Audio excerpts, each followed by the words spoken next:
Voici les DJI Mic 2, c'est pour moi les micros à avoir dans son sac, il y a pas mal de raisons à ça et on va voir ça dans cette vidéo. Hello l'équipe, c'est Maxime, bienvenue sur Pied et Face. Aujourd'hui très content de faire cette review produit sur les nouveaux DJI Mic. Moi qui utilise la première génération depuis pas mal de temps maintenant, quand DJI m'a contacté pour parler de ces nouveaux, je vous avoue que j'étais un peu hypé, surtout quand j'ai vu les specs. Alors pour info, cette vidéo n'est absolument pas sponsorisée par DJI, ils n'ont pas vu la vidéo avant qu'elle sorte. Maintenant ils m'ont quand même envoyé le produit il y a quelques mois maintenant pour que je puisse les tester. Par contre, cette vidéo a un sponsor et on en parlera tout à l'heure. Aussi, je suis pas un ingé son, mon but est de faire la vidéo, donc désolé si j'ai pas tous les bons termes techniques, on va dire, dans l'audio. Dans tous les cas, je pense que ces produits ont été plutôt destinés à des personnes qui sont seules dans la vidéo, qui n'ont pas forcément d'équipe ou quoi que ce soit. Mais du coup, dans la vidéo, on va parler des améliorations, on va comparer aussi ces DJI Mic 2 aux premières générations, on va voir toutes les petites avancées, les choses techniques, on va parler du prix, des différentes options, et comme d'habitude, je vous parlerai des petits plus à la fin.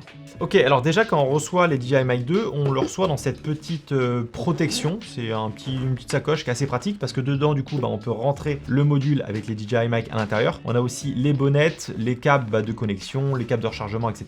Et on pourra venir aussi mettre justement les micro-cravates. Donc c'est assez pratique qu'on ait entre guillemets une seule pochette pour tout avoir. Et du coup, on peut la transporter assez facilement. En plus, je crois qu'elle est hermétique, donc c'est toujours un petit plus. Et si on regarde de plus près, du coup, ce qui va nous intéresser, c'est la boîte. Alors, si on compare les deux boîtes, on peut voir que justement, la nouvelle génération est un peu plus grande.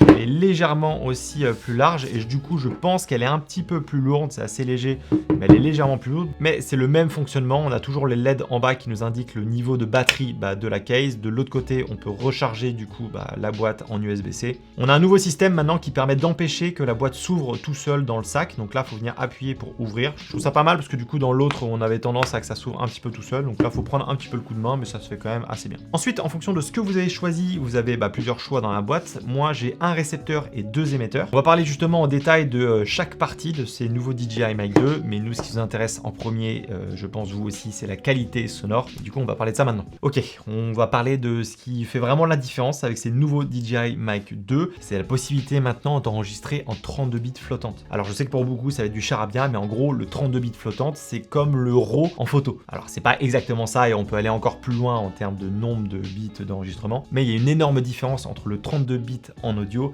et le 24 bits qu'on peut avoir justement sur le DJI Mic 1 et sur la plupart des micros on va dire classiques. Tout l'intérêt du 32 bits c'est qu'en fait on a une plage d'enregistrement qui est beaucoup plus large, ce qui veut dire qu'on va aller choper bien plus d'informations dans les basses fréquences et aussi dans les autres fréquences. Et en français pour nous, ce qui veut dire que tu peux régler un peu n'importe comment ton micro au moment du tournage, tu vas pouvoir faire un peu ce que tu veux en post-production. Si le son au tournage est beaucoup trop fort, tu vas pouvoir aller récupérer de l'information justement dans les pics, donc on a beaucoup moins de décrétage. Avant, quand on avait un pic, on pouvait pas du tout récupérer l'info. Grâce au 32 bits, là justement, on peut aller récupérer cette info-là. Et même chose si le gain est trop faible, avec du 24 bits, en général, on va récupérer du bruit ambiant un petit peu sale, du bruit de fond, alors que là, du 32 bits, l'audio est beaucoup plus clean, ce qui veut dire qu'on peut réajuster l'audio sans perdre en qualité. En gros, tu te soucies même plus au moment du tournage de ton niveau d'enregistrement, de gérer ton gain ou quoi que ce soit. T'appuies sur Rec et tu verras en post-prod. Donc clairement, ce 32 bits là, c'est ce qui fait toute la différence. C'est une technologie que moi j'utilise depuis pas mal de temps avec mon Zoom F3 et ça a changé clairement mon workflow. Donc là qu'ils aient mis ces technologies là dans des micros aussi petits qui vont nous servir dans plein de situations différentes, moi c'est exactement ce que j'attendais et clairement ça va faire toute la différence. Alors sur le papier, DJI annonce que l'audio a été amélioré en termes de qualité sonore. Ce que je vous propose, c'est de vous montrer un extrait avec les différents styles de micro avec et sans micro-cravate pour que vous puissiez vous faire votre propre avis.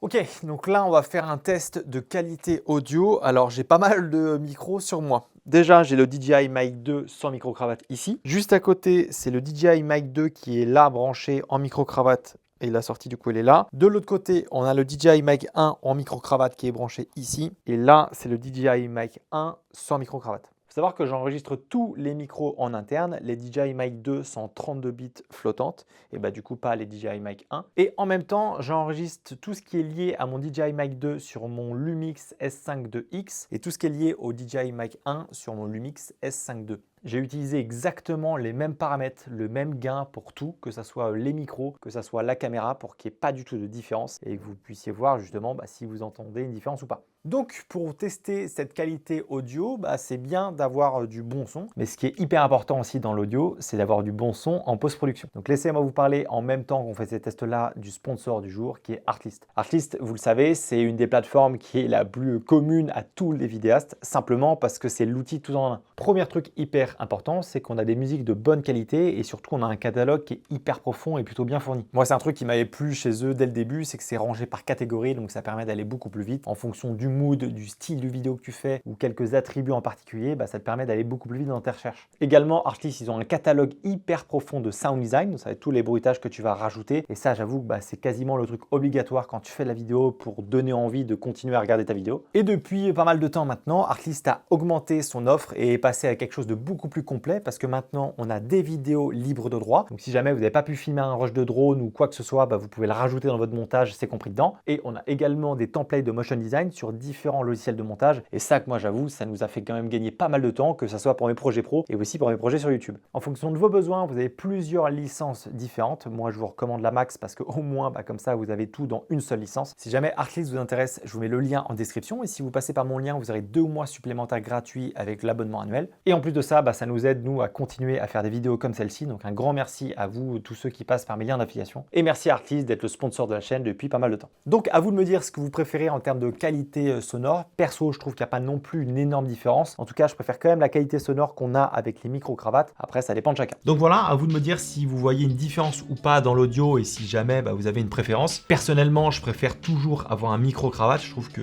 justement, on a un peu plus de profondeur dans la voix et clairement, je trouve ça plus discret. Donc pour de l'interview ou quoi que ce soit, personnellement, je préfère toujours avoir le micro-cravate. Mais mine de rien, sans micro-cravate, je trouve qu'il se débrouille pas si mal. On avait déjà la première version qui était honnêtement pas mal du tout. Et là, du coup, dans cette deuxième version, personnellement, j'ai pas vu une énorme différence en termes de qualité sonore, mais ça fait plutôt bien le travail. Ok, parlons un peu plus du physique du micro et de toutes les nouveautés qu'il y a. Alors déjà, on va prendre le récepteur. Donc là, on a le DJI Mic 2 et ici le DJI Mic 1. Déjà, ce qu'on peut voir, c'est que c'est pas vraiment la même taille. Le DJI Mic 2 est un peu plus gros, mais en même temps, quand on regarde sur la largeur, on voit quand même qu'il est un peu plus fin. Donc c'est un parti pris. Perso, moi, ça me dérange pas du tout. Dans tous les cas, c'est sur la caméra, donc que ça soit plus gros ou plus petit, ça me change rien. Par contre, ils ont fait pas mal d'améliorations et ça va être intéressant de vous en parler. Alors, comme sur la première version, on a un écran tactile qui est celui-là un peu plus grand que l'ancienne version. Et du coup, sur l'ancienne version, pour se balader dans les menus, il fallait un petit peu faire un système de swipe assez classique, ce qui marche bien, mais vu que l'écran est petit, moi j'avoue que c'était un peu chiant. Et du coup, la grande nouveauté, c'est que maintenant, sur le DJI Mic 2, on a cette espèce de molette. Et ça va être hyper pratique pour nous permettre de naviguer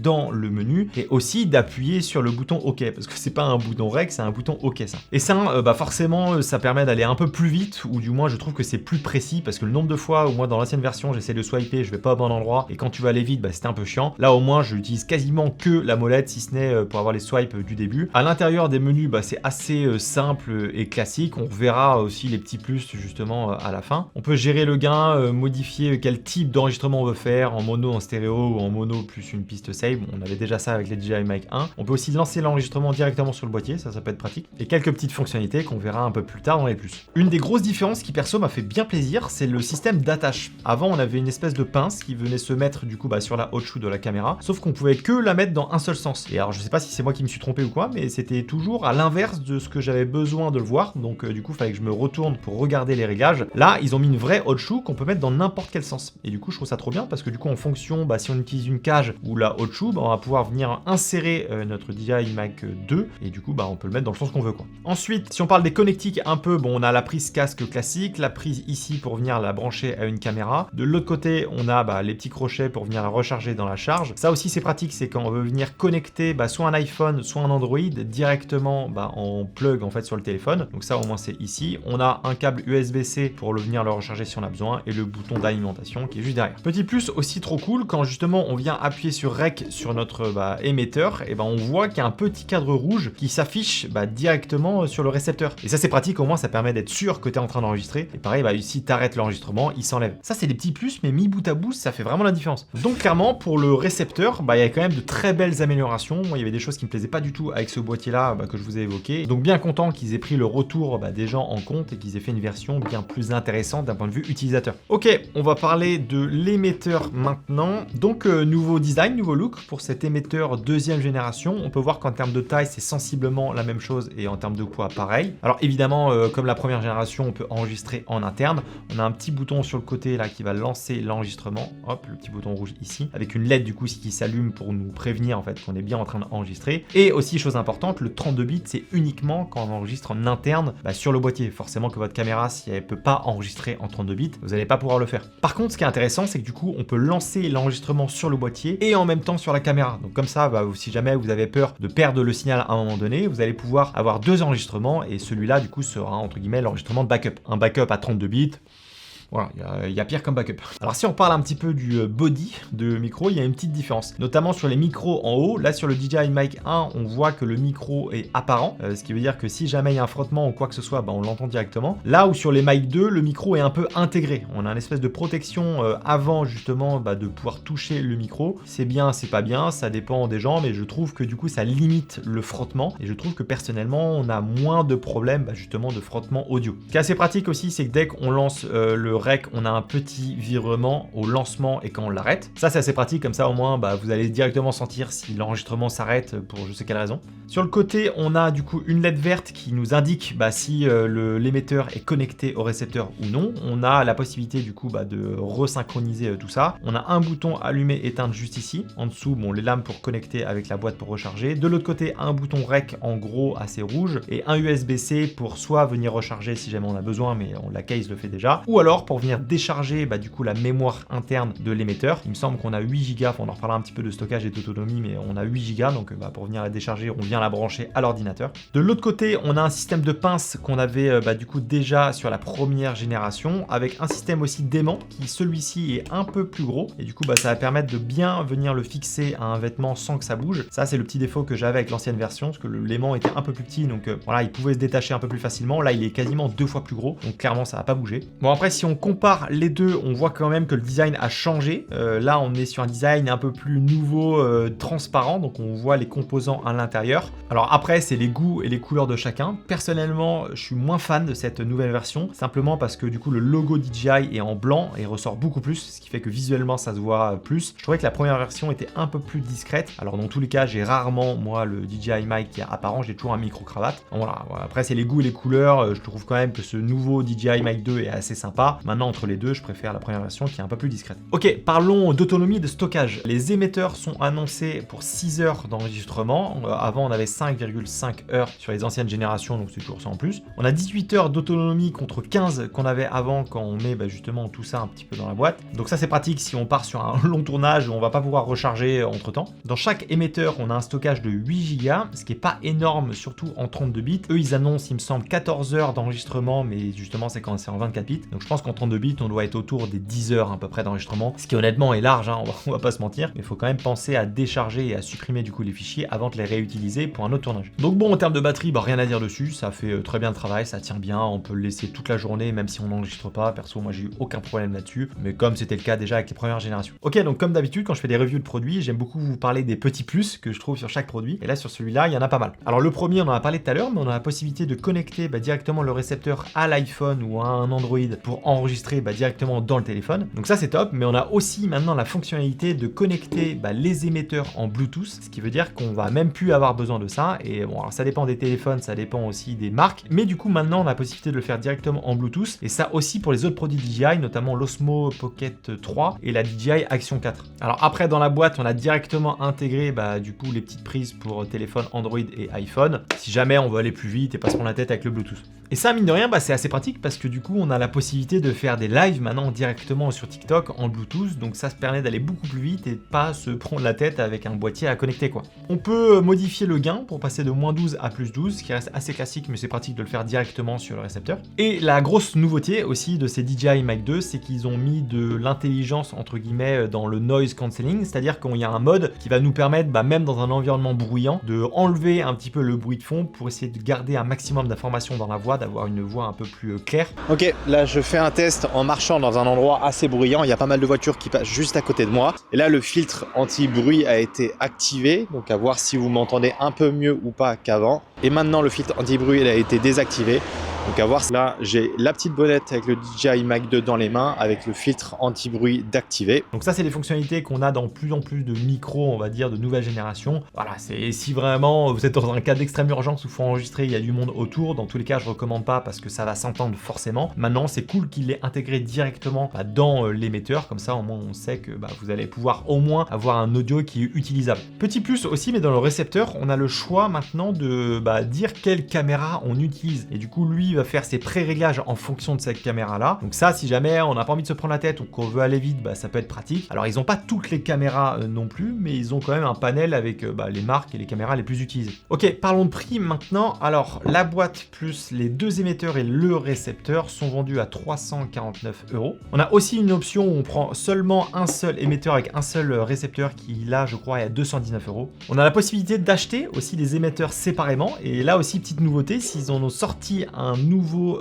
émetteur qui est blanc. Donc ça c'est assez pratique si jamais vos sujets ont plutôt l'habitude de s'habiller en blanc ou vous voulez être un peu plus discret, bah, au moins comme ça vous avez les deux et vous pouvez choisir lequel est le plus approprié en fonction de ce que porte la personne. Donc un émetteur seul ça vaut 99 €, que ça soit le blanc ou le noir c'est pareil. Et DJI a également des micro-cravates lavalier que j'ai pas pu tester actuellement mais qui sont vendus 39 €. Donc en termes de prix, c'est légèrement plus cher que ce qu'ils avaient vendu lors de leur premier lancement des DJI Mic 1. Mais bon, tous les prix augmentent avec l'inflation sur quasiment tous les produits, donc c'est pas une surprise. Maintenant, pour conclure, qu'est-ce que je pense de ces DJI Mic 2 ? Parce que là, on l'a vu, il y a eu quand même de belles améliorations. Et pour moi, il y a 2-3 game changers. Alors le premier, évidemment, c'est le 32 bits flottante en enregistrement en interne. Ça, clairement, on peut pas faire mieux en audio. Ça permet de plus du tout se soucier et d'arriver sur un tournage et directement cliquer sur enregistrer. Et ensuite, on verra en post-production. Et ça, je vous avoue que ça fait toute la différence. Clairement, c'est la feature que moi personnellement j'attendais et le fait que ça soit là-dedans dans ce prix-là, c'est inégalé. Aujourd'hui, la seule marque qui propose également du 32 bits flottante, c'est Rode avec le Wireless Pro. Sauf que la différence, c'est qu'il y a 100 € de plus. Alors certes, il y a certaines fonctionnalités qui diffèrent un peu, mais en termes de rapport qualité-prix, il y a clairement pas mieux que ces DJI Mic 2. En fait, c'est ça que je trouve intéressant, c'est qu'ils ont écouté en fait les problématiques qu'on avait avec la première génération. On a un écran qui est plus grand, on a un système qui nous permet de naviguer, qui est beaucoup plus facile que ce qu'on pouvait avoir du coup avec la première génération avec simplement le tactile. On a des fonctionnalités intelligentes au cas où si on se retrouve dans des situations où c'est beaucoup trop brillant. On a une autonomie qui a été allongée, on a la possibilité de faire du 32 bits ou même pas d'ailleurs, on peut l'enlever et ça c'est cool. Bref, moi personnellement je suis hyper content de cette deuxième génération de Mic 2. C'est les micros, la première génération que j'utilisais le plus, c'est aussi un des produits qui s'est le plus vendu dans l'année 2023. Donc évidemment avec ce DJI Mic 2 il y a un gros step-up et clairement pour moi ça va devenir la référence des micros sans fil. Que vous soyez créateur de contenu ou simplement vidéaste, le fait rien que d'avoir les 32 bits flottants dans ce prix-là, voilà, faut pas réfléchir plus loin que ça. Et si jamais vous avez déjà les DJI Mic 1, alors en termes de qualité sonore, vous n'allez pas avoir une grosse différence. Par contre, le 32 bits, ça fait toute la différence. Donc moi perso, je conseillerais quand même de passer à la version d'après, parce que pour toutes les fonctionnalités qu'on a vues avant, et encore une fois pour le 32 bits, personnellement, maintenant c'est celui-là que j'utilise le plus dans mes différents tournages quand faut bouger ou voilà en solution backup. Donc si jamais les DJI Mic 2 vous intéressent, je vous mets le lien en description. C'est un lien qui est affilié. Donc si jamais vous passez par ce lien-là, j'aurai une petite commission et ça m'aide à continuer à faire ce genre de vidéos. Donc merci à tous ceux qui passent par mes liens ou même les liens d'autres créateurs en vidéo, ça nous aide grandement. Et je vous dis à la semaine prochaine dans une autre vidéo. La bise!